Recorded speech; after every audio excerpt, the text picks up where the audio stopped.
La note de service est claire. La ministre de l'Éducation rappelle que les fonctionnaires d'État sont soumis au devoir de réserve. Ainsi, elle exige de leur part mesure et retenue lorsqu'ils s'expriment.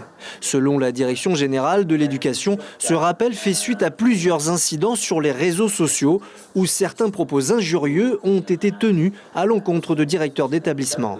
La note, quand on la lit précisément, elle ne remet pas en cause cette liberté d'expression. D'ailleurs, elle le précise. Elle dit que la liberté d'expression est préservée. Il faut simplement qu'effectivement, ça réponde à un certain nombre de limites, de codes. La première limite, c'est effectivement l'insulte ou la remise en cause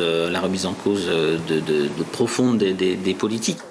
Un syndicat s'insurge contre cette notion de devoir de réserve des fonctionnaires d'État. Elle ne ferait pas partie de leur statut. Ce syndicat s'appuie sur un débat à propos d'un texte de loi en France métropolitaine en 1983. On ne comprend pas qu'il se rappelle à un droit de réserve qui, pour nous, la FSU, n'existe pas chez les fonctionnaires d'État.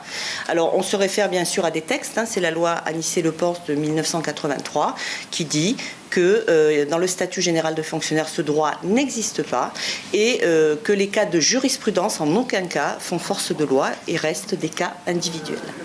Les discussions autour de la loi de 1983 démontrent l'absence de notion de devoir de réserve dans le statut, mais évoquent tout de même celle de réserve imposée par leurs fonctions.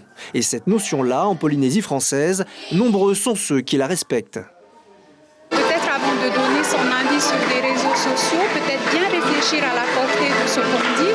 Maintenant, on est dans un pays libre aussi, où on a le droit de s'exprimer. S'exprimer, oui, mais respectueusement. Un art à maîtriser pour mieux vivre ensemble.